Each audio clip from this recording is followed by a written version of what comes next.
So, welcome back to Wandering into Wellness. Hello, folks. We are here today with a really special person for me. This is midwife Ali, and she was my home birth midwife and doula nearly 6 years ago now. God, I know. That is bizarre. It is bizarre. It is. I know. And it's a funny thing, isn't it? Because you really, I mean, we'll get into this later, but you have such a connection with your midwife afterwards, and you just like, can't believe they're not going to be in my life forever as my best friend. I know. Well, I'm a midwife because of my midwife. So Philomena Canning was my midwife. Really? Oh, right. Oh, lucky. I am a midwife because of the care I got from her. Really? So for sure, like I was always going to do midwifery, but then when I had Philomena care for me for two of my babies, that was it, done. Oh, wow. How did you find her? It was through word of mouth. Okay. She was my friend's. She was attending my friend as a midwife, and I'd had home births before, but then Philomena stepped into my life, and here I am. Wow. And how did she change your approach? What was it specifically that flicked the switch for you? If you were already planning on it, why was it her? It was just so I'd had two babies with the community midwives in Holles Street, and they're amazing. It's an amazing team, and it is a game changer for a lot of women in Dublin. But my second baby was 10.5 pounds, and as she was weighed, the midwife said, "Oh, you won't be having another home birth with Holles Street," and I was like, "But I will have another home birth." And so a friend of mine then was employing Philomena, and Okay. and that's then- if you, sorry, to explain that for folk like me without the kids and that the understanding, why if you go over a certain weight, they don't allow you to... So there's a lot of restrictions within the can and hospital. can'ts, The can and cans, and a 10.5 pound baby. Actually, it was 10.7 or something. So that was it. So so I knew that I wasn't even going to go down that route. I was just going to go independent for the next baby. Okay. And the difference for me, and you're going to hear me say this a lot, but the difference for me, and it's fundamental to my practice, is that when a woman knows her midwife, it changes birth. It changes birth. With the community midwives, amazing, really, and there's some amazing midwives on that team. But women want to know who's walking in the door. Absolutely. Who's coming in the door when they're vulnerable in birth, and they want to know. And that, for me as a woman, and for me as a midwife, as a practitioner, is crucial. Well, sense of threat during birth, I presume, is just anathema, like in any way, shape. So strange faces. Yeah, but home birth is based on trust. You Yeah. know, I mean, so when I get to know a family and go into a relationship with a woman and family, and then when I walk in the door, and it's not me. There's no ego here. Let me tell you, there can't be ego in the work I do. But when a midwife that is known to a woman walks in the door, she's here. I'm safe. Everything changes. Okay. Everything changes when a woman knows her midwife. So can we just go back a little bit? You worked to get to be a home birth midwife. Yeah. You have to work through the hospital system first, right? So you have been a hospital midwife in Ireland for how many years? Tell us a little bit about how you trained. After I had my babies, I knew I was going to be a midwife for many years before that, but after I'd had them, I knew this is what I was going to do. So in 2009, I went into UCD to do my degree in midwifery, and I trained within the National Maternity Hospital. And once I'd finished my training there, I stayed for a little while, and then I went on into the Coombe, and I stayed there for 5 years, working mainly in their labour ward, delivery suite, and then antenatally, and then postnatally, and then into community. I was a community midwife there for over a year. But is that the standard transition? Is that kind of you like have to have a minimum progression? of 3 years Okay. post registration in a hospital setting in this country to do that. Now, it's not the same in our other European counterparts, because they can go straight out, because whilst the training and the work is always good to have a norm with, the skills you learn in independent midwifery out in the community are different. It's just a different. It's a different animal. The book stops with you, and you need to be able to understand different things themselves, and moving the babies and moving the mothers, and just more active birth. And maybe the difference between being employed and being self-employed, or employee and self-employed, and that sort of ability to take ownership of the entire thing. There's huge responsibility and accountability, and with the mothers that I work with. So yes, being self-employed changes everything, and being a self-employed community midwife changes everything. Yeah. Great job, sort of amazing, but great risks and great vulnerability. Sure. And how do you stay out of the fear mindset within that? You were saying you were like doing a lot of Eckhart Tolle this week. Like the thing that I was thinking about this morning. So Lydia was saying yesterday, Finn, I've been here, I've done this thing, I know this lady lots, I want you to have lots of questions. I was like, oh Jesus, I thought you were kind of in the driving seat for this series, because pregnancy and birth is not my sphere at all. But actually, as I came to kind of think about it, I was like, I mean, there's so much to ask. Because like, how do you, I mean, I stand at the front of a shop where I sort of have responsibility for people and their livelihoods. And things go wrong there. You know, there's certain amounts of things that can break and cause problems, genuinely people's livelihoods, but not their actual lives. I just don't know how I'd... how do you do there's that? so many levels to this, Finn, okay? Yeah. So I come down to my basics all the time. I trust me, I trust my practice, and I trust women. And so I would only be caring for women who are fit, healthy, well, one baby on board, no underlying medical conditions. In this country, still no gestational diabetes or high BMIs. So there's a few parameters. So I know that the women I'm caring for have been, you know, they're very low risk. deemed low risk. Yeah, That's the whatever. terms that Okay. we use. So I know that. Then especially if I've been able to care for them a good bit during antenatal periods, that I get to know them. I get to know, like I always say to women, I get to know, like I know what your blood pressure is on a normal day. I get to know your baby's heart rate on a baseline, so that if I come to you in birth, or I come and there's deviations that I'm thinking that's not normal for that baby, or that's not normal for that mother, it's a knowing. So how do I sleep at night? Kind of. Yeah, you know, it's a big thing, but I'm working a lot on so personally taking ego out of it. You know, I cannot be in this job if I'm going in from an egoic place, okay? That it is about stripping it away and coming in and dealing with what I can see, you know, what is the mother presenting with, and then trusting that my midwifery skills, my palpations, all my midwifery skills are there. But so it's an interesting thing, isn't it? Because when you come to talk about birth, and certainly when I'm working with pregnant women and in active birthing workshops, this thing around fear comes up, and it's natural, because at that point of birth, the veil is thinnest. I mean, there are risks involved. That's the reality of it. Yeah. But I feel like that fear thing has come in, you know, exponentially since birth moved from like traditional home birth, because everyone just birthed at home. That's where we did, whether we're in a field or whatever, to the hospital. And now it's like, oh, birth. You know, this terrifying thing where we hear the horror stories, and you go in and then you have to have all these procedures, and if you don't, everything's going to go wrong. And I think, like, in a way, part of it, I imagine, is going back to going, well, actually, no, hang on, women have been giving birth forever.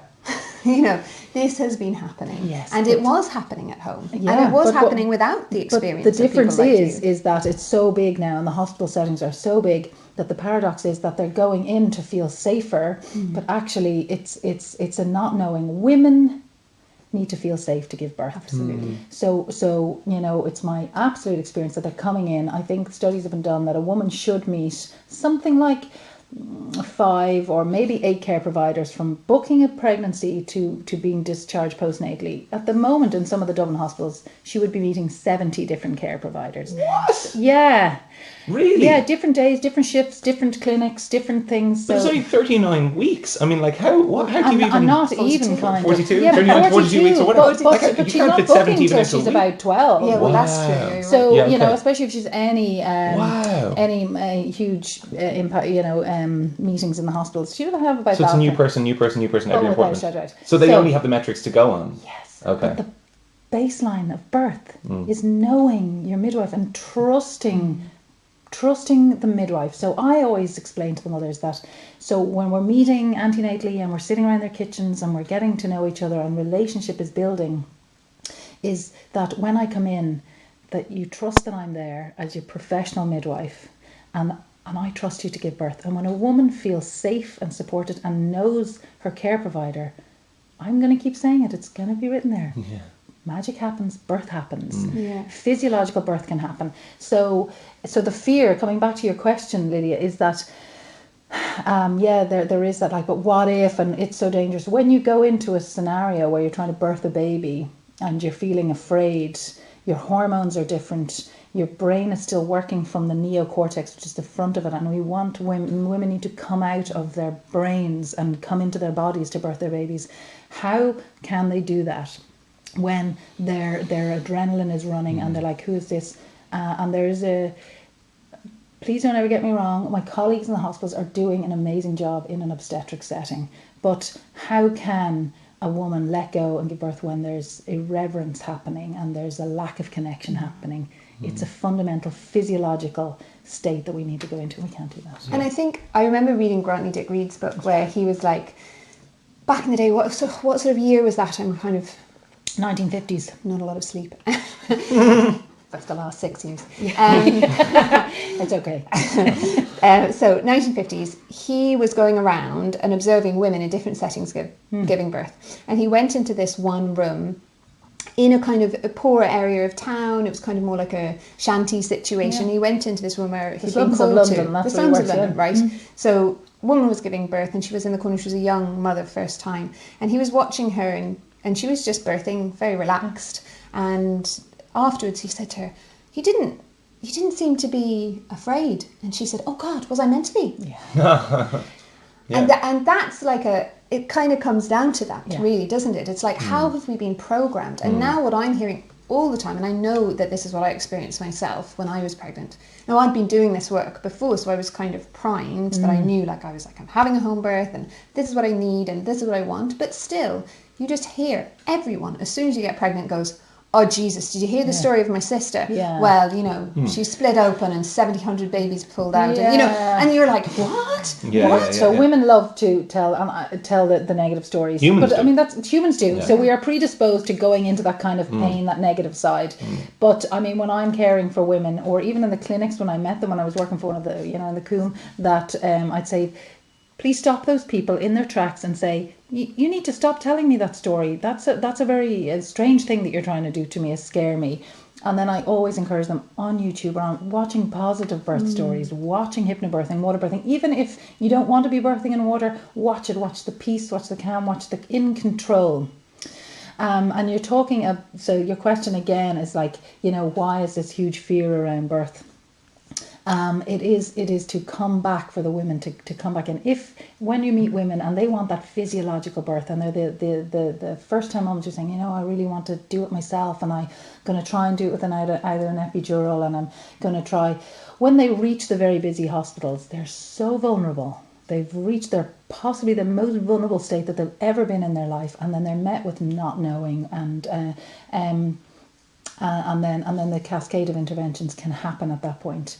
Really, to birth physiologically and to give yourself the best chance of a physiological birth is to know your midwife. I'm really interested in starting a campaign, and we have it on our HSE cards. Like, who is your midwife? Know your midwife, build up a relationship with your midwife, and that will. So in a hospital setting, can people do that? No.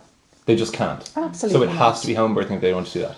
Well, yeah, I mean, for those who who have gestational diabetes, for those like get a that, doula. Okay. So now, there is still an doula is option. not a registered midwife, and she cannot hold any kind of clinical practice over the mother once she comes into the hospital. But it's about knowing that woman and bringing a safety person with you. And I don't mean safety that the hospitals are bad, but please don't get me wrong on this. The hospitals are needed, and they're my colleagues, and I want to work in collaboration with them very, very much. But for a woman who needs to attend for some reason in her pregnancy into the hospital to have a baby is definitely build up a relationship with the doula and have that doula come in with you. So in your moments of vulnerability, even though she can't be your clinical care provider, there should be a bit of a collaboration and a dance between the midwife and the doula, hopefully.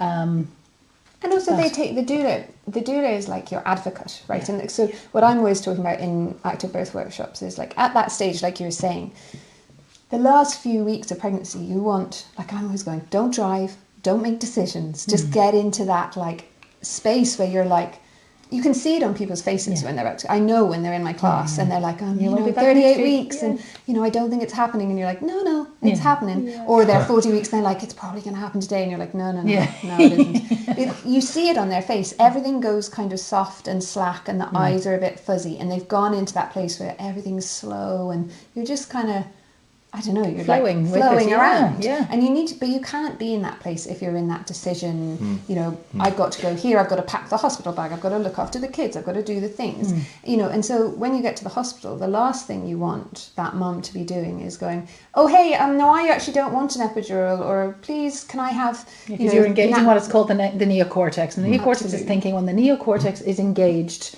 then things are felt much more acutely. So Yeah, pain pain. is felt more acutely. Okay. And then when you have people engaging hugely on a neocortex level, and then by the nature of their language and their body language telling you, ooh, you're in a lot of pain, oh, that looks really difficult, oh, you're really tired, or oh, you've been doing this for ages, or the mother thinks I'm making a lot of noise, you know, which is normal, that the trust goes, and then or even someone just saying to you, do you want pain relief? Yeah. Like if you've just been in this space where you're like, okay, I'm doing this thing. Someone saying to you when you're in birth, because everything takes on this whole different magnitude when you're in labour. Someone saying, do you need? You think they think I need it. They're trying to say to me that I do need it. They're saying that this is going to go on for ages and ages, and then you spin out. That is what a woman will privately. hear. I am not coping. Yeah. If somebody says, do you want pain relief? The woman hears, I'm not coping. They I'm think not I coping." can't cope. So, and it's not, it's just the run of the mill language that happens in a hospital setting. And those midwives, you know, they might be caring for 3 women on that corridor. Okay, that was going to ask that actually. Yeah. So literally their shift is going from one to the next. And in like, how long do they spend with you at a time, or how does to that answer go? your questions, when we were talking about the amount of care providers that might need a woman, is because it's shift work. Okay, so my colleagues in the hospital work so hard. They work 13-hour shifts, sometimes 4 of those a week. Okay, so they're gone from their homes by 6 or half 6, and they're not home till about 9:30 at night, and they will have not stopped for 13 hours on the ward. So within that, then they might, it's chronically short staffed. We have a maternity strategy that's not been implemented. We have a recruitment that is below par completely in the hospitals, and they might have to care for 3 different women, so they're popping in and out of the rooms, popping their heads around, checking things. So when a woman needs that one-to-one care and somebody to look her in the eyes and say, I have you, you've got this, I've got you, they're not getting that, and not through the default of the midwife, but the default of the system. Okay, so do all women, would you say, listening to this, or maybe not listening to this, in Ireland, do they know what a doula is? Have they got access to it? So some women might know what a doula is. I think it's had great exposure over the past few years. Maybe gone into a little bit of quiet decline again at the moment. So that word is out there. But why I'm here today is that women don't know what a midwife is, and they don't know that I'm part of a tribe of midwives that work for the HSE. We're an amazing tribe. We all have each other's backs, and it's the most beautiful working arrangement that I have with these midwives. And we were on the free HSE home birth service. So that's a really clear, really important point, I think, because what I think a common misconception is that, from what I hear from women telling me, if they want to have a home birth midwife, that this midwife is some kind of hippie woman who lives in the hills, who maybe does or doesn't have some medical knowledge, and then she comes in and it's all a bit radical and like craziness can happen. But you work for the HSE, right? So we are all degree trained, qualified midwives, registered with our awarding body of the NMBI. We do yearly professional development courses, so we are always in doing our neonatal resuscitation, our basic life support, anything that is needed for our HSE registration that we do. So we're highly qualified registered midwives. We're professionals. And we work for the HSE, and we some of us, speaking of that, will have homeopathy, will have acupuncture, will have all of these complementary. Well, actually, they're just midwifery. They're just midwifery, and we come together as this package. But yeah, we're highly qualified registered. How many are you? How many of you are there? Well, we were doing the numbers the other day. We think there's 27 in the whole of Ireland. That's it. Oh, that's it. So there's about 8 of us working kind of the Leinster area at the moment. The north side of Dublin is kind of heavily weighted. There's only 2 of us working south side of Dublin at the moment. And then there's Kildare, Portlaoise. The Cork midwives have a fantastic set up. They're very linked with the Cork Hospital there. Now, I'm not talking about the Holles Street midwives. They're not part of our numbers. We are self-employed community midwives. They're dominant midwives of the Holles Street. Okay. And then the west of Ireland have very, very few midwives working. I think Limerick and Galway, none. And why do people choose you versus choose the Domino situation? So Holles Street midwives only work up as far as Little Bray, so that's before you go over the bridge in Bray. Before I go, before my house. That's the cutoff. So they would care for the catchment area there, but it's geographically it is restricted. It is restrictive. Okay, so I think Ballantyre down to Bray, that's it. Ringsend, Ballantyre down that kind of loop. Okay. And then any woman after that, this has been my issue. I've been chatting to a really good friend of mine who's one of the community midwives in Holles Street, and I'm saying, why are you midwives still not promoting home birth with the women, because they're seeing them in clinics in Bray, Newtown, Wicklow, Greystones. They're seeing them in these clinics.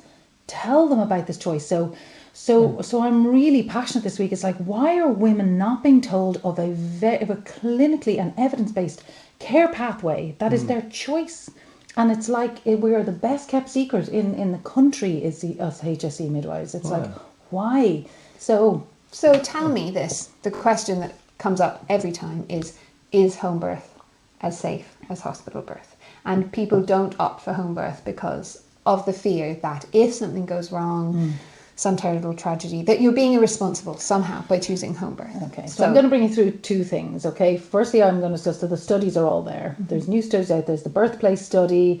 The studies are there. They're online. You can just Google or put into your search home birth versus hospital birth in Europe or Britain or Ireland, and the studies are going to come up, okay? They're mainly British studies that we'll be working off that will be comparable with us here. And the studies are saying that home birth is comparable and equal to hospital birth. That we might have a higher transfer rate maybe for first time mothers for just different reasons. But statistically and clinically, it is as safe as hospital birth. Okay, you have a lower chance of epidural rate. You have a lower chance of episiotomy. You have a lower risk of instrumental delivery and a lower risk of cesarean section. Okay, what we have is a higher instance of vaginal delivery and a higher instance of breastfeeding. Our breastfeeding rates are like 99%, and really the only reasons a mother wouldn't go on to breastfeed is by choice. You know, she didn't choose to. You don't have to breastfeed if you have a home birth. And you don't have to have a water birth if you want a home birth. And what would be the national average for that if it's 99 for you guys? Oh, our breastfeeding rate? Yeah, go on. I know it's low. Really low. It's like our voting rate. It's like, is it less than 50? I should know this, but it's about, because it just drives me crazy. So I don't remember the statistic. I'm going to say something like 20 to 30% on discharge, but that means nothing 2 days later. And actually, they still will be combined feeding because they'll have been given formula milk in the hospitals for sure. I know this is still happening. And why are you managing to get women to breastfeed who wouldn't otherwise be breastfeeding? Well, they're already invested. Okay, are they invested because they're invested in the idea? Is that because this whole paradigm of home birthing is unfortunately only accepted and invested in by a certain class of folk, a certain educational, is there educational barriers? So once what's again, going on Philomena Canning once said, and it's so true, the middle class women brought birth into the hospitals. So it's like that they wanted the better, they wanted the doctor, so they brought, and they were then ill advised. Birth was brought into hospital by middle class women, and she said it, and I believe her still, that it's the middle class women that will bring birth out of the hospital. But that's not necessarily true from what I'm seeing. The women that I care for are just regular women in homes all around the place. I mean, I visit homes that are just regular homes, regular women just getting on with their regular lives, choosing to birth at home. So the breastfeeding is because they're invested. Yeah. But I just want to go back to one point about safety, and this is really, really important. I know I said about our registration and our education, but so knowing that home birth is based on trust, that we get to know women, we get to know their babies. I am never going to put, or nor are my colleagues going to put, any mother, baby, or my own livelihood and registration on the line for home birth at any cost. So by knowing the women and by being professionally trained midwives, we are always anticipating events. So birth, it's a risky business. birth is birth. So we call it a planned home birth, and we can never rule anything in life. But by knowing what we're doing, anticipating events, by carrying out our midwifery practice to its highest level, is that we are anticipating any event. So we would transfer into hospitals. We work in collaboration with the Dublin maternity hospitals, or the maternity hospitals. So with any issues that are arising in birth, we go to hospital. We're then going there's ambulances on standby. Oh right? So when I book a mother, we do out the forms. We fill out an ambulance control form. That ambulance control form gets processed, and the mother's information gets put on the database early on in her pregnancy. When I come to her in birth, I will usually do one examination just to see if she's in established labour. Am I going to stay? Am I going to call a second midwife? Am I going to ring ambulance control and put them on? When I ring them and put them on call for a home birth, that mother and baby get the first ambulance that's available. Okay. Because there's 2 humans. And we usually have an ambulance transfer within a really, really short space of time into the hospital. And because I would be anticipating events, then it's usually no big drama. It's a slow transition into the hospital that happens. It's not a big emergency that happens. And what would be your percentage of transfers, hospital transfers, you say? Well, so last year I cared for 20 mothers and babies just from May through. I've been really busy. Wow. I think I only transferred in 1 mother. Wow. Okay, yeah, and then another mother transferred in because she needed more suturing stitches than I felt was right to do. She needed better suturing. But you do the suturing as well at home? We suture first and second degree tears with lignocaine, and I've gas and air and all that stuff. All of that stuff. So a lot of that hospital associated maybe setup or medical setup is there as well. Yeah. Oh, it's there. So women would choose or not to choose to birth, to labour and birth in water, but I carry Entonox, gas and air. But because the women are invested, and usually have done active birth workshops and are invested and really wishing and hoping that they're going to have a physiological birth, they give themselves the best chance of a physiological birth with all of their hormones flowing, with the midwife, with the water, with the Entonox in their home setting. And I think the thing is what I'm always saying to women, if you're preparing for a home birth, I mean, it's like with anything, and I'm always bringing it back to like a driving test, but you don't go and do your driving test when you haven't done any lessons first. Like you do some preparation. Of course, when it comes down to it, you don't know what's going to happen on the day. Like maybe another car comes too fast, or maybe you get freaked out, or whatever those things are. But the thing is you want to go into birth having done your absolute best, so that you know that whatever comes up, you have some toolkits there. And when you're coming into home birth, you need to have a toolkit. Yeah. And your midwife's going to have a toolkit of all of her skills, and maybe homeopathy, and maybe all the different things. But you as a mother come into it having known birthing positions, having known breath practices, having known visualizations, having a mood board, having a supportive birth partner, acupressure points, massage points, heat packs, TENS machine. There's a whole load of natural there is, but toolkits. What I was saying to you, Lydia, earlier is that so women, through the care of yourself and the yoga teaching, the antenatal teachers and all of that, they're doing all of this work, and it's so important. But then when they rock into a hospital where they're not known, nor do they know their care provider, it's my experience that falls deep into vulnerability. And then the midwife thinks I'm tired, the midwife thinks I'm not coping, oh my God, I'm not able to do this. And there's where it all ends. Every downward dog, upward dog, figure of 8 with your hips. Gone. But you have to be very strong, I think, as well, to stay in that place when you hit a hospital setting, to put your yoga mat down on the floor and be like, no, hang on here, I don't want continuous fetal monitoring. I'm going to get down on the floor and I'm going to be doing my moving. And I think, because automatically what they're wanting is, and it's not even out of any badness, it's just like hundreds of women coming in and out. God. They want you on the bed, lying on your back, legs open, so they can come in and go, what's going on there? On to the next one. What's going on there? For sure. So why did it become so? One of the things Lydia's told me is that like birthing on your back, it narrows the space for the baby to pass, right? Yeah. So why did it ever turn into lying on your back? Because it was one of the kings in England wanted to see his children being born. Is that it? Yes. Ridiculous. So I can't remember which king he was. Do I need to know? So fine. We won't judge him. He wanted to George William, one of them.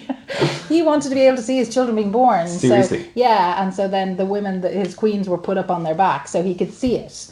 So it's kind of a might be wrong, patriarchal but I thing. oh, for sure, yeah, yeah. But Yeah, also, I it didn't means realise in a that. hospital Well setting, Wow. like a doctor can come in and he's not having to get down To on peer his around hands and and see what's knees going and on. look in between someone's Yeah. legs. Like, there it is. But from a safety point of view, there is actual safety metrics around like birthing on all fours is safer, correct? Well, I don't know whether it's safer, Okay. but Just it makes more sense. It makes more sense. Yeah. It will open the Physiologically makes more pelvis. sense, yeah. It will allow gravity to work. Yeah. It will allow, in my opinion, allow the woman to curl in, Yeah. so she's private because she does. You Makes don't sense. need You're not this. just exposed to all this. Yeah. Yeah, But yeah. also the tailbone moves up and out, right? If you're lying on your back, where can that tailbone go? Nowhere. So it's still stuck there in that cavity of the pelvis. So there's less space there. But also, like a major contradiction I find is that women come in, they're pregnancy yoga, and there comes to Shavasana, and then you're like, if you're still comfortable lying on your back, and they're like, oh no, because I can't lie on my back at all after I'm 20 weeks because some terrible things I've been told I can't. And then suddenly you're in labour and they're like, now lie on your back there for hours and hours with your heavily pregnant belly. Yeah, and they're you're kind like, of in a semi-recumbent position, Yeah. so they're not lying flat. But- But I do get a lot of calls from my clients saying, "Oh, I woke up this morning and I was on lying my on I was back." like, you do have to trust that place that in Your your body sleep. will find the right. Well, it's like you yeah. will be moved out of that position in your sleep, like you will respond to your baby when it's born. It's you get a fierce Some- thump from a foot inside, Yeah, or yeah. you start feeling dizzy. Yeah, of course. Like You if roll over. if your oxygen, if Yeah, the vena I cave think is so. getting compressed, like it's not like you lie there going, No, "Ah, I I'm know. feeling great." You do know about it. Yeah. So tell me about your relationship into Lydia's birth. Like how did that go? Was that like did that transition very normally? How like was there any sort of outstanding or irregular Do you want my things? perspective or yours? So I know, For I was mine, thinking, I I wonder. was. I'm curious about yours because I've heard a little bit of hers. I've Okay, never heard it so from I anybody give else you who's in mine the and room. we'll see Yeah. do they match? Yeah. It's always very interesting because I requested my birth notes for some of my babies and I was like, whoa, I didn't know that happened. So we go into a very fuzzy place after our births. Sure. Well, I met Lydia as a doula, more as a doula capacity. I was a registered midwife at the time, but I hadn't gone. I was just transitioning to working in the Coombe, and Lydia was booked with one of my colleagues who's not working in the practice anymore. That's hard work sometimes. Yeah, I'm not saying, Anita, that it's not hard. It's really hard work, So my memories of it are just a woman who was invested in her birth and that she was going to birth there, and the strength and the so once again I'll say, like, when a woman is working hard and she's vulnerable, she needs to look at her care providers and say, you've got me, you're trusting me, so I can trust me to do this piece. And that's what Lydia did. She's a trusting type, luckily, I suppose. Yeah, but she knew she was invested in, and so that hard work or that labouring, she was there. So my role was just purely as a supportive role, to witness and to support and to say, yeah, come on, here's another one. So, whilst I wasn't there at the birth itself, I was there for all of that. Oh, so you weren't her midwife? You were. Anita was her midwife, but I I had met Lydia prior to the birth and kind of we built up a relationship that when I arrived, then we were already in relationship. Okay. Yeah. I wanted to have a doula as well because I felt like it gave Anita, who was my midwife, it gave her the capacity to just go, okay, now I'm just focusing on the doing and the practicalities of let's make sure that everything's safe and yada yada. But it meant that having a doula as well, like I was able to, when you came in, I remember at that point I had started shaking and I had got to that place where, and that had happened very quickly. So from the first contraction, I didn't have that slow build up of contraction, rest. It just went bang, bang, bang, back to back contractions. So that all happened within the space of an hour. And we had known that, like, once the woman can't talk between contractions and everything, maybe she gets the shakes or maybe she's really spaced out, that we'd been told, like, and then you call your midwife. Yeah. But I was still thinking, like, it's my first baby.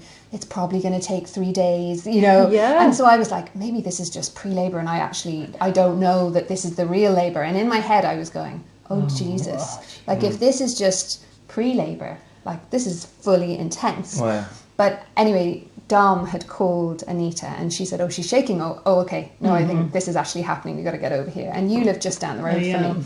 So we called you too. And I remember you walking in and I had been sitting on the sofa with Dom, and he'd been supporting me, and he was starting to get tired because he'd been like physically holding Really me, holding you, yeah. really holding me. And I Doing a remember you great came job. in and you just sat on the edge of the sofa, and I sat literally on your lap, and you held me from under here, and I stayed there for ages. But it was that, like, it was like, and I was only talking about this with Dom this morning, was saying like, although like Ruben's dad had done, I mean, you couldn't have a more supporting birth partner. He had read amazing. everything, He had. because I'd been through all my training while I was pregnant. So he had read every book, he'd seen every 100 birth videos, you know, all the different things, like he was invested. But as a woman, you really just want women. Like, there's just this thing, and you came in, it was like, okay. Yeah. And then you'd had your 4 babies, you knew. And there's something about knowing, like you were like, I remember you just saying to me, I know. I just remember you so clearly saying to me, you can't I know. replace That Yeah. allows you to be, doesn't it? When somebody says, I know. It's like there's no taking or giving from that. It's like, I see you, I know. I know where you're at. It's a few things came up for me there was, what was it? Oh, the women thing. Because I remember when I was birthing my babies, so my children's dad was a really amazing birth partner as well. But I remember thinking, that next time I'm just doing that with women. Do you know? It was like I just, the power of that feminine energy. That's really interesting. And I'm not disparaging any of the birth partners out there. It's so important to have them there, to have them invested. And when a woman is vulnerable and she looks into her love's eyes and he reflects or she reflects, come on. But the power of that feminine energy that comes in when women are birthing, it can be really it's so profound. powerful. Yeah. And I think, I think it is useful to talk. So I had a home birth. I would say I had a home birth, and I had home birth care the whole way through, and that thing of knowing my midwife with Anita, it was really crucial. She knew my house, she knew my setup, she knew my partner, she knew my baby's heart rate. Like Ruben had a very steady heart rate. It was the same every appointment. She knew my blood pressure, all those kinds of things. And that was really key, because I was like, I trust her. I also knew she'd like worked as a midwife in Africa, right out in the bush, on her own, miles from anywhere, with women who were really, malnourished. A lot of them had AIDS. Some of them had walked for 6 hours to get to her. Wow. I was like, well, hang on. If she can, like, I am safe in this. Like, that's how I felt. I was like, I'm here in my nice home, just hospital down the road. Like, I'm Hot grand. water on tap. We've got a But bathroom. this We've got is a everything we midwife need. who knows her skill, do you know? That's who's- like she trusted her skills, but there were a couple of things in my birth that happened that weren't like completely smoothie textbook. So when my body started pushing, it turned out that I was only 9 centimeters dilated, and I started bleeding. And I remember Anita said, "Now you have to stop the labour now. You have to slow it down." And she was like, "It's going to be really hard, but that has to happen, because otherwise your cervix is going to swell, and it's going to be really hard for the baby to move through." And I just lay on my side on the sofa. I went into this meditation thing. And my memory, it's interesting talking to like Anita and Dom, and now you, from the outside. So in my head, I was like, my memory of my whole birth was that I was very loud and very vocal. And afterwards, everyone was like, "You are so silent." And I was like, "What?" I was silent. Like Really? in my head, I was like making a lot, like I was a roaring noise. And apparently, Women say that all the time. They think, and I'm like, no, because so what I say to women about birth is that if you're making this noise that's going that's pain and that's out of control. But birth is It's guttural. Okay. it's lower, yes, but it's not noisy. It's a vibration to it, like a cow lowing, but it's this lower noise. But women think, God, I was so noisy. No. it's interesting. It's That's so funny. interesting. But there's different noises that I would know that if a woman was making them, I'd be like, oh, okay, we got to go on some homeopathy here or something. Yeah. We got to bring her back down into her body, and I do a lot of kind of voice. I mimic how the noises that will bring groundedness and peace to it. And then in those noises are good, like the vibration of sound. We do it in yoga with chanting, just when you're not giving birth. It relaxes all the tissues in the body. And then also there's that thing about the lower jaw and the pelvic floor. And, you see it in sheep in the farm or cows giving birth. They're all they're doing that to boost But it's that pelvic meditative, floor. isn't it? It When, is. when they have that humming sound coming through the body, it brings it back into a meditative space. So, But sorry, to bring it back. So to bring it back to your birth. Let's bring it back to my birth, just because I think it's important for important. people to hear that you can have a home birth. Things can go not in a textbook way, but it still turns out great because the support system is there. I have That's the never reality. met a woman, so I've transferred a few mothers in my care for different reasons. I know I said one, but now I'm kind of thinking, oh no, we did transfer. Or I've had to meet mothers in the hospital. So let's say the waters had gone too long, and they fell out of kind of my insurance criteria to be with them at birth, or different things. You know, one gestational GBS positive and one baby that was deemed a bit small on scan. But then I get to transfer into the hospital with those mothers. I get to go in, so I might meet them in the hospital when they've done a couple of hours already. And I think it's just the point that when I come in that I meet them. What was the point that we were just making? I was saying that there can be things that go textbook in home birth, but it's still. Oh, it's still home birth support. because I go in and I'm with them then in birth, and then I get to see them and I leave then just within an hour after the baby's born. But I get to then go back to their home the next day. They get discharged back to my care, and you come home, and then it's still so. Even when I was having my babies, and I have this conversation with women all the time. Home birth is not about the birthday. No, it's about the package. It's about the knowing, the trusting, the relationship. And it's about that whole thing. Even though we get so fixated on the day of the birth and how am I going to go and how will I know and what's it going to be like and how will I cope, until you've transitioned through that portal, then you'll see that actually the home birth package is from booking to final visit. Yeah. And you come, that was the thing, like Anita came back every day for 2 weeks, and that is just, it is so crucial.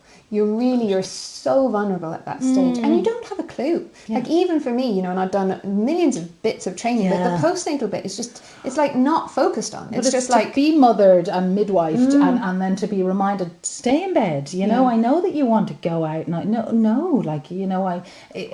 I kind of come in then with that mothering role of I need to see you in bed when I come, and then don't forget, even at week 2, I'll say, get up, do your things, go for your walk, do whatever, go back to bed between 3 and 5 every afternoon. It's this allowing the mother to be. I met 2 postnatal doulas yesterday, and we were saying, it's so important that the women allow this kind of baby moon, this 4th trimester, and that's also what midwives and postnatal doulas do. It's like allowing, and especially for women who've been running very busily in their lives and running companies and running departments of offices and whatever, to sit under a baby is a huge whole new skill that they don't know. You think vulnerability in birth, they think, I have this human, and and yet I was used to going off to Dundrum or going to the gym or going, and now it's to allow them. It's to let them give themselves permission to sit, and that's where a midwife comes in.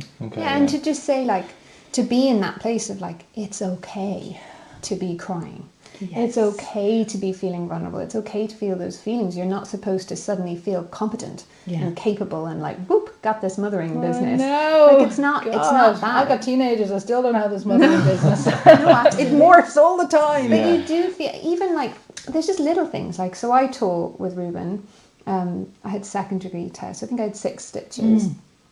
And just to clarify that as a thing, because I'm going to clarify your 6 stitches. Oh yeah. Okay. So stitches are never just an amount. They're one piece of thread from the inside, from the top of where that tear started, down to the bottom and then up the skin. So it's one continuous stitch. Okay. But women are told, because they want or somebody says, you've just had a few. It's just one. And we can talk about this again. It's weird, but they do give you a number, because I wouldn't have asked about it. I know. I was told, six actually measurement in centimetres then, or 6 millimetres, or what are they doing? 6 stitches. I don't know where that came from. That's insane. 6 is a little. I think we don't think 6 is okay. And so a 2nd it's like a 1 to 10 thing. Would be okay, that's hilarious. I think so. Oh well, yeah. A medium, and you don't feel so bad then. I suppose maybe the doctor was doing her favour. I think I had 2 fears going into birth. Yeah. One was postpartum hemorrhage, and one was tearing. Okay, those are my 2 fears. And I remember the only thing that I was fearful about in home birth was the postpartum hemorrhage, and how would that be managed in a home birth situation. So I think actually it would be nice, because I know that people often say to me, but the home birth is so dangerous, because if you bleed out, they're not there and they don't have the blood and they can't do the transfusion. Can I answer that for you now? Please. So we'll do those 2. They're very important questions that mothers always ask me. So when you're birthing physiologically at home and all your hormones are working in their most organic state, I can't guarantee you that there isn't going to be a hemorrhage won't happen, okay? But when you have a well, healthy, fit mother who's been eating well and on her nettle tea and has a really good hemoglobin iron level, and she's birthed physiologically, it's very unusual for her to have a very big bleed. That's the first thing. Second thing is, we carry all the drugs we need for bleeding, okay? So when a mother is booked, we're having huge issues with GPs in this country at the moment. It seems to be slightly illegal, but they're not caring for mothers in pregnancy or having home birth. We won't go there on this podcast. But now we've through a lot of hard work, women are being given a prescription. On that prescription is the bleeding drugs. I'm going to call them bleeding drugs. They're syntocinon, Sintometrin, okay, or ergometrin. So when you birthed, there is unvisual amount of blood that I would deem as normal. If I felt that you were trickling or there was too much blood going on, I will, with your consent, but because we have a huge trusting relationship, I'm going to offer you, which I will, I know I did that, but I mean it, an injection in the thigh. That is Uterotonic, and it's going to help release the placenta, shut down the uterus and stem any extra bleeding that happens. If you were then going to hemorrhage, so a hemorrhage is anything 500 mils or more, okay? In our European countries it's 1,000 mils, but here it's very modest. Yeah. So then I will call the ambulance, okay? I will rub up contractions, and my colleague, that's why we have 2 midwives now at each home birth since we signed the MOU. We've two midwives there. We will cannulate you, put in fluids and give you those extra drugs that we have, okay? That's what happens with the bleeding. I mean, if you were to have a massive hemorrhage, it's from whatever birth goddesses protect us. We don't have that in hospital, or haven't had it to date, any major hemorrhages. We might have 500 mils, 600 mils, and we're thinking we've got to transfer in for that. Is the mother symptomatic? How does she look? Is her heart rate up? You know, things that we know about in our midwifery, that, oh, she's symptomatic, we call it. We're calling an ambulance. You're gone. You know, we're not going to mess around with you or your baby or our registration for bleeding. So we carry all the drugs. We carry all the cannula things. We put a catheter into your bladder. We do everything that would be done in a hospital setting. We do at home, and then we transfer you in for extra care. That's the first one. Does that answer the bleeding question? The second one is the tearing. Every mother, nobody wants to tear their vagina. I mean, really? Except I'm going to say a few things. So the vaginas heal amazingly, okay? You know, vaginas are amazing. I mean, I always say to my clients when I'm doing kind of parent craft or chatting to them, it's like, really, you know, penises don't stay large and really huge when men are walking around the world. Yeah. Women's vaginas also have this huge ability to become back to their original state. Maybe not the original state, but they're not going to stay big like, 10 centimetre vaginas as you're walking around the place. It doesn't happen. Mother Nature fixes it all. 98% of first-time mothers will have some form of trauma to their perineum. That means a tear. Okay? So I have lots of chats about perineums with my colleagues. So we're my Italian colleagues that I worked with in Coombe, I mean, the Italians are all over perineal massage because they can say vagina and they can touch their own vaginas, but the Irish, counterparts are a little bit more coy maybe about their vaginas. Even though we inherited our Catholicism from them, but there you go. Yeah. Oh, right, that's so funny. Oh, yeah, but they're all into love and it's interesting, isn't it? Vaginas and perineal massage. They don't have, well, the Irish are unique. The hang-ups, It is definitely, even if, I try to say vagina a lot. I'm just trying to say vagina in classes as often as I possibly can. And you see people like, she said vagina. So in perineal massage, I would say, even if you don't do the perineal massage, know where your vagina is. Do you know that when you touch it, that's what it feels like, or when that stretching sensation comes down. So perineal massage can be hugely beneficial to vaginas, okay? Or not. Other than that, put in oils. Drinking your hemp oil or your Udo's oil, taking in the oils into your bodies and your vitamin C's help. If you have good skin integrity, but if you oil from the inside, and if you don't want to oil from the outside, oil from the inside, you're going to have some form of trauma, most likely. When that head sweeps down through past the back passage and up, and sometimes little babies come out with their hands, they're just going to bust through. I know that sounds, but you have so much catecholamines and oxytocin, and you've birthed physiologically at home, all of the hormones are there.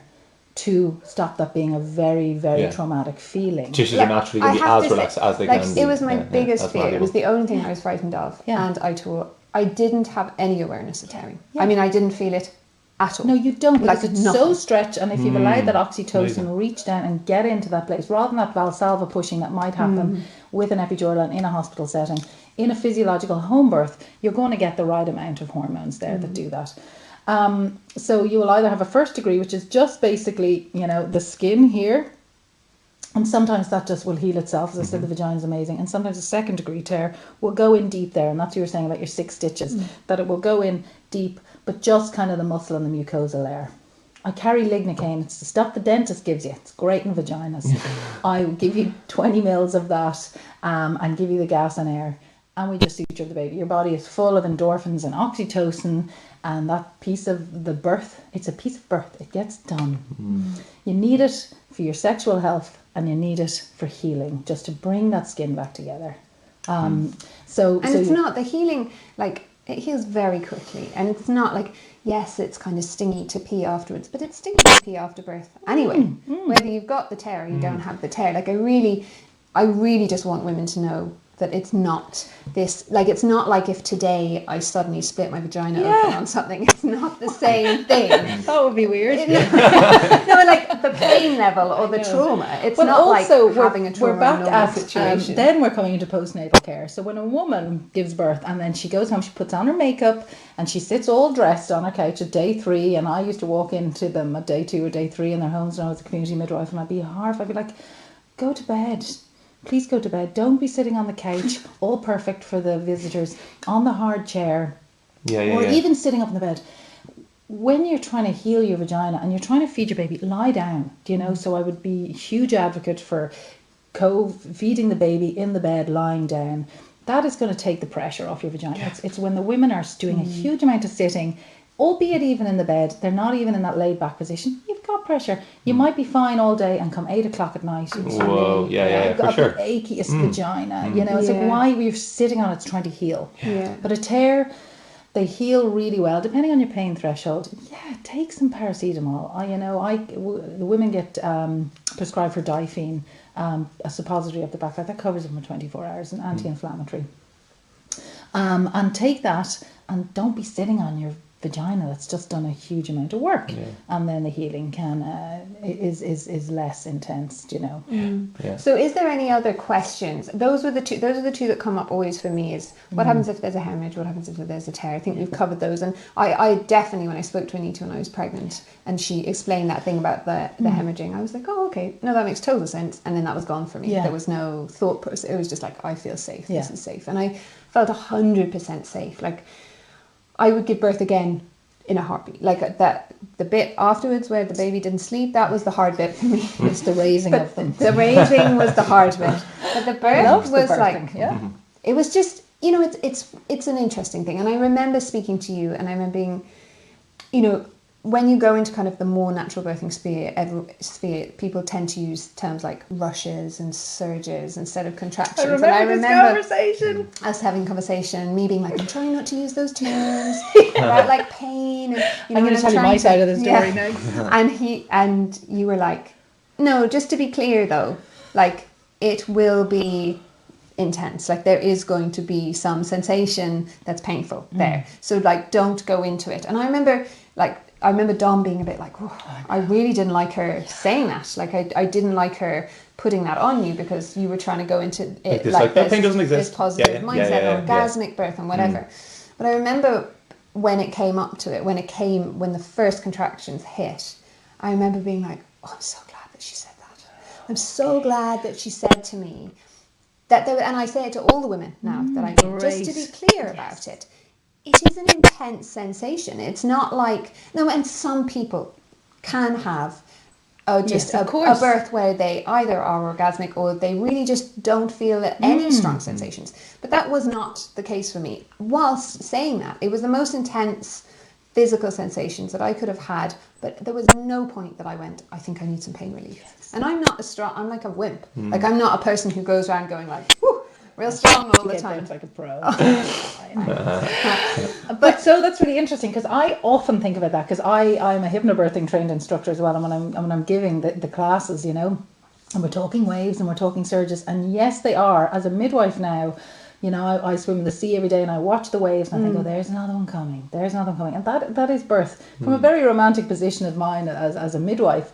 But I remember that day, and I remember thinking, you know, oh dear, I said the contraction word to this hypnobirthing, home birthing couple. Oh, and I still carry that with me. Really? But I remember the day I came to see you postnatally, and I was like, so do you still think that they were waves? And you were like, hell no, they were contractions. And I thought, Oh, thank God. okay, because, you know, I do a lot of word association with my clients when I'm doing birth prep with them. And, you know, so we go through, like, contraction. Yes, I know hypnobirthing, all these things will tell us, oh, that's a harsh word and it brings up harsh feelings. But a contraction is also, it's a movement of a muscle, and it's a strength behind it. And there's strength behind those. And when they're coming at you like waves in the storm, they can... It is a different sensation. Yes, it's intense. And yes, women can do it. But when they're, once again, at home, safe, their vulnerability is being allayed because they're looking around with people who are mirroring this. And I think for me, like, I know a thing that comes up a lot around home birth is that people always said to me, and people say to women, oh, geez, you were very brave. You were very brave to birth at home. And I was like, no, I didn't feel like I was brave at all. I felt like I would have been brave going to the hospital. And the reason for that was because hospitals scare the shit out of me. Yeah. So I knew if I was going to the hospital, I would be in a state of adrenaline and panic. And that is not conducive to me opening, relaxing, and all the things that are going to help that passage during my birthing time. So for me, my safe place was home.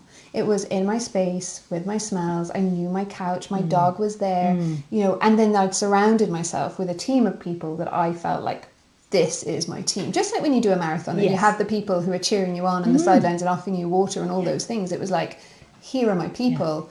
Now I am safe. And that absolutely was the case for me. I mean, I didn't feel like it was like, I'm some sort of superior woman who's somehow braver than the other ones. I mean, it definitely wasn't that. It was just like, I knew myself, and I knew when I went there, it was. Thanks for bringing that up once again. You know, that bravery. So women need to birth where they feel safest. So I have this beautiful friend. We're mothering teenagers together now, and when we were mothering our small babies together, you know, she was still the mother that would, if there was a temperature or something, she'd bring the children to Temple Street. You know, she felt safest in the hospital, and she used to love in birth when she rocked up to the doors of Holles Street that she'd be like, I'm here now. Now I can let go. If that's the place for you, then that's where you need to go. Well, for safety for me was this as well. It was like firstly, the safety comes from knowing that the midwife has your back, so you can let go, and there's a trust in that. And then it's like, yeah, I'm at home, I'm in my space, I can make the noises that I think if I'm going to be really loud. And the bravery about birthing at home, honestly, I've worked in the maternity hospitals here. You need bravery to go in there. You need to have self-resolve. You need to have a hugely strong birth partner. Like a suit of armour, yeah. You need to have a suit of armour. You need to have deeply, deeply hypnobirthing to sustain, in my opinion. If you're somewhat trying to consciously birth and physiologically birth, you need your bravery all over you to go to a hospital. And I think just to, you know, Ina May Gaskin always talks about sphincter law.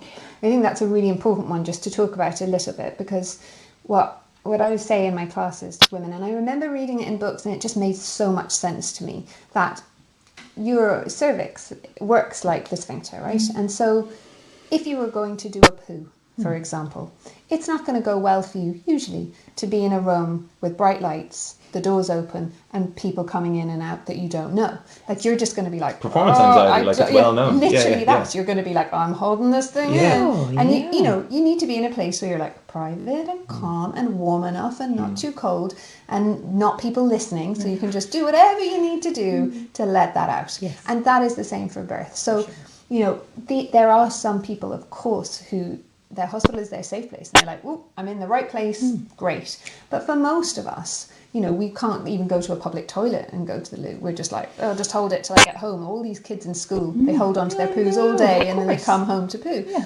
And it's the same for birth. You need to be in that place where The cervix let is an go. emotional muscle, okay? So as a midwife who's worked in the hospitals, I wouldn't do any amount of vaginal examinations anymore generally in birth. I might do 1 or 2 per birth. But so it's an emotional muscle because sometimes in the hospital setting it was my only tool. Apart from my innate ones, but they're not really allowed to expand in the hospital setting. So a woman that I might have been caring for all day and built relationship with, and birth was flowing, and I might have examined her, and I know this happened a few times. I got into so much trouble that I would say, she's 8 centimeters, with my fingers, so I'd be able to put my fingers up and feel the cervix in between my fingers, and definitely progressing, definitely 8. Thinking, yay, this is amazing. This woman is progressing, and then change of shift would come. And I would hand over to another midwife who maybe was working on a different energy level and a different mindset and would come in, and we'd have to do this handover.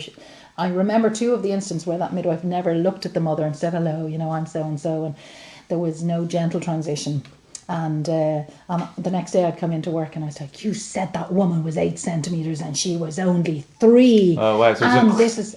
Wow. Cervix is closed. Yeah. And my really say the amazing midwives I worked with in there, they didn't know this language. Yeah. Even as midwives, they don't. It's not in the training. It's not part of their midwifery practice. And I got into trouble by my managers because they were like, you said this, you said she was 8, and then we had to put up oxytocin, and then we had to, and then blah blah.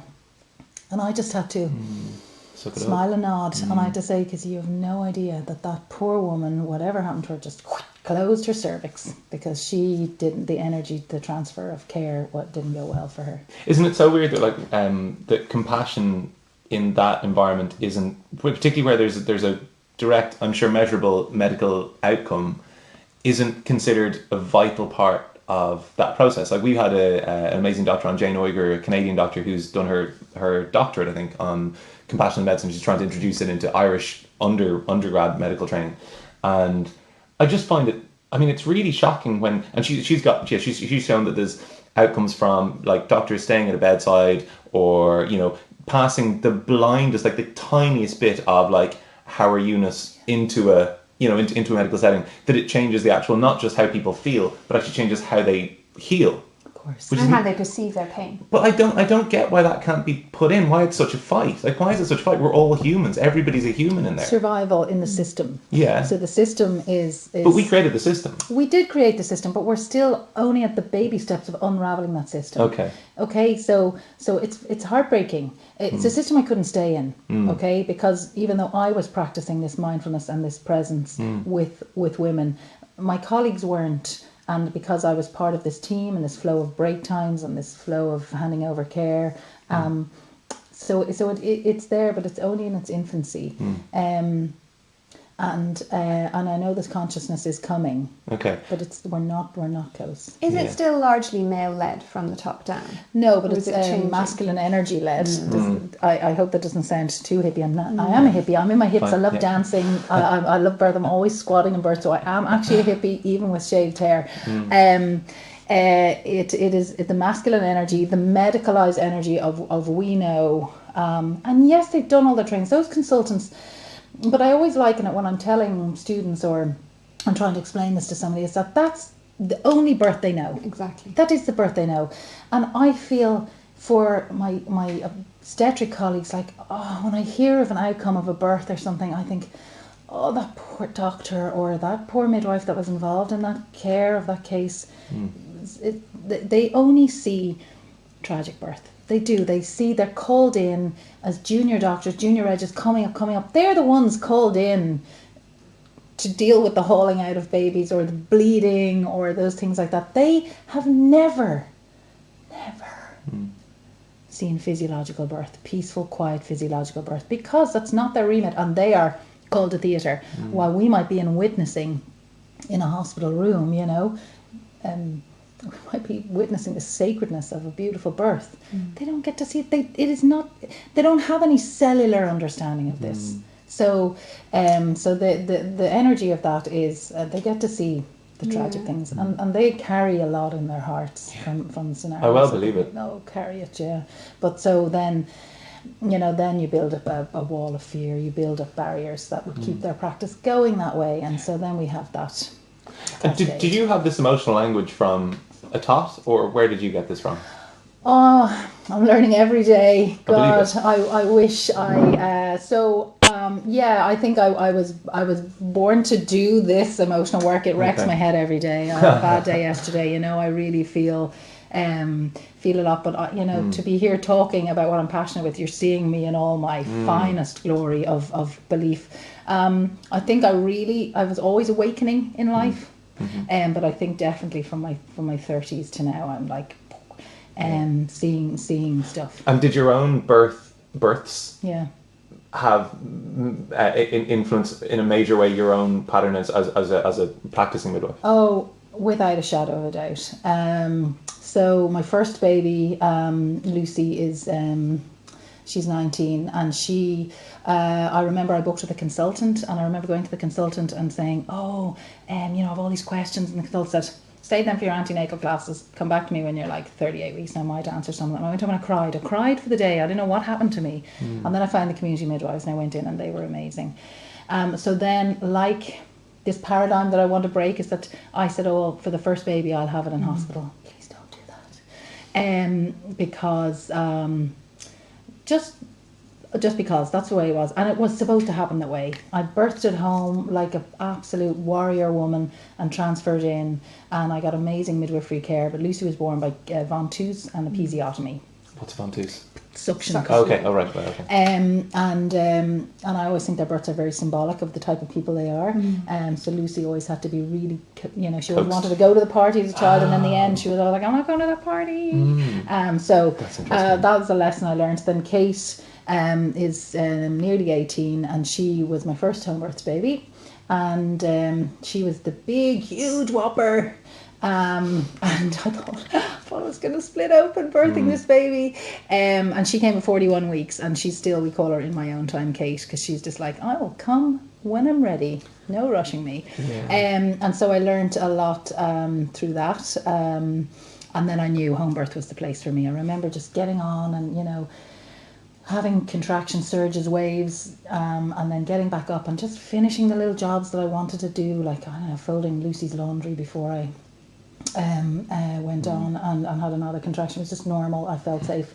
And then with Kate, with Dan, he's going to be 16. Yeah, it was beautiful. It was my first birth with Philomena. I knew her. She came to me. She never touched me in birth. She just stood behind me. I still have visions of her just in her bare feet, just padding behind me. You don't have to be in your bare feet. It's not a hippie thing. But she didn't touch me. She said, you've got this. It's okay. You're nearly there. Her and you didn't want the language contact? No, you don't really. No, Okay, I didn't want to be interesting. touched in birth. But what my Nina, she didn't touch me. She didn't vaginally examine me. Okay. Okay. because So she's still that was massaging your shoulders and looking after you. Yeah. Okay. I'm with you. Brian did that, their dad actually, but Yeah. Philomena just watched. She trusted. She told me by her standing there, I see you. You're birthing your baby. Yeah. You have this in her. Just when she spoke to me, she'd say, Ali, you're doing it. I was like, I can't do it. I can't do this. You are doing it. I bring her to birth with me every time because I'm like, yeah. Because when you say, I can't do this, it's too hard. That somebody says, well, you're actually doing it. You're in the middle of it. You know? Yeah. And then Anna, she's going to be 14, and she came really quickly. She came before I had my coffee in the morning. We always laugh. It was like 11:15, and I was like, what? I haven't even had coffee. I've had a baby. She came really quickly, and once again, it was just that I didn't have to go anywhere. There wasn't that needing to get into the car, that needing to. As a midwife, you'll probably experience it. Well, maybe you're not seeing birth, but it's just like you never forget the feeling when a woman is having a contraction. I feel it in my cervix and my uterus, and I'm holding with her, and I'm like, just out breath, focusing on your out breath, because you're like, this is happening to your body. So, but I never ever want to be disrespectful to Philomena. Philomena was not a mother, so you don't have to be a mother to be a midwife. And she's famous as being. Philomena's like famous. She was famous. Her anniversary is on the 22nd of March. So, she worked with all the Aboriginal communities, and he's like miles away from any obstetric care at all. And never had her own. That's very interesting. No, she didn't. It wasn't supposed to be for this life, obviously. Okay. But no, she. But it's so interesting to know that somebody can be in that space and be as. Yeah, a few of my colleagues are not mothers yet, whether by choice or whatever they. So no, no, because sometimes when I met student midwives, I would say, there you are, you. There's an essence, okay. That's the thing. I think there's a presence thing as well, isn't it? It's an energetic thing. But I think one thing that I would say is that when you have a home birth and you get to have that physiological birth, you feel like you did it yourself, and that's an amazing thing. I think going into motherhood, you know, that first while, it's so vulnerable, it's so raw. When you, like for me, the amount of times in these past years that I've gone, you know, and I'm having a tough time, or, you know, whether you're just so sleep deprived or any of those things, you're like, oh God. You look back and you go, no, hang on. I gave birth to my baby. Yeah. Like I did that at home, on my own, great. And then it gives you this massive power of going, I can do anything.